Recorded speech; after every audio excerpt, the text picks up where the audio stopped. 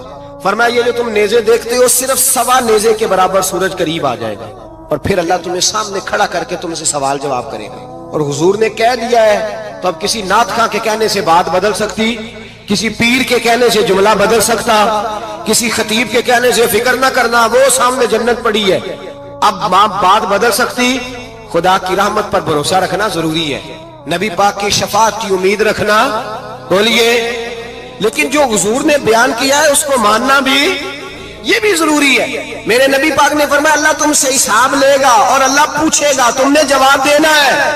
حضور کس کس شے کا؟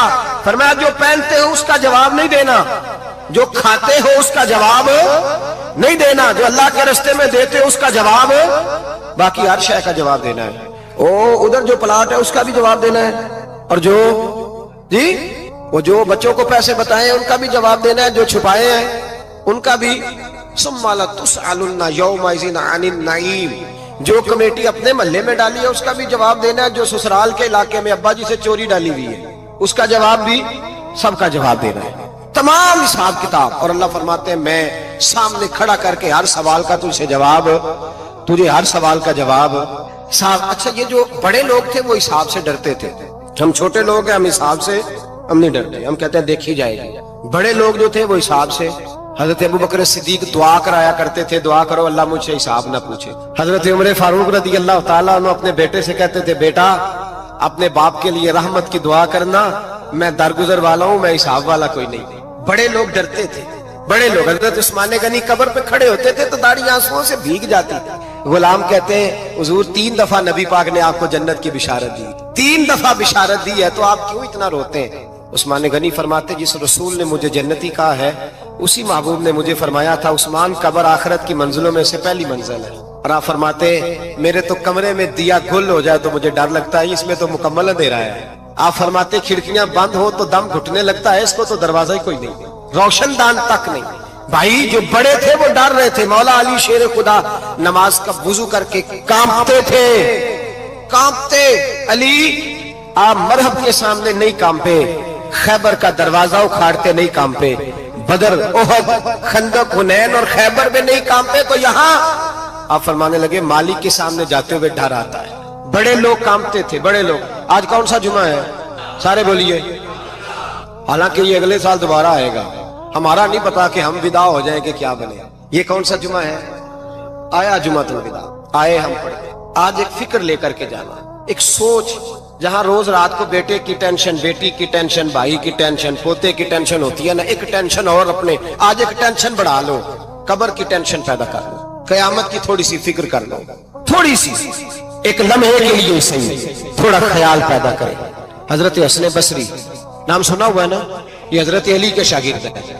نبی پاک کے گھر میں آ جاتے تھے کئی دفعہ، بچے تھے جب. حضرت حسن بصری تابعی ہیں. فرماتے خانہ کعبہ میں عمرہ کرنے گیا، طواف کعبہ کر رہا تھا تو بڑا عجیب منظر ہوا، رات کی تنہائی ہوئی. اس وقت کئی دفعہ طواف بند بھی ہوتا تھا، اس لیے کہ رش کم ہوتا تھا تو رات کو سب سو جاتے. کہتے رات ذرا گہری ہوئی تو لوگ اپنا اپنا خیمہ لے کے جاتے تھے. اب تو ہوٹل ہے نا تو خیمے لگتے تھے، لوگ خیمہ لے کے جاتے تھے، جہاں جگہ ملتی تھی خیمہ لگا کے رہتے تھے. فرماتے میں رات کو سویا خیمے میں، ایک دردناک آواز آئی، میٹھی ہے دھیمی ہے پر درد بڑا ہے. کوئی رونے والا رو کے کہتا ہے اللہ حساب قیامت میں مجھ سے نہ لینا، اے اللہ تنہائی میں جتنا مرضی حساب لینا پر لوگوں کے سامنے نہ لینا.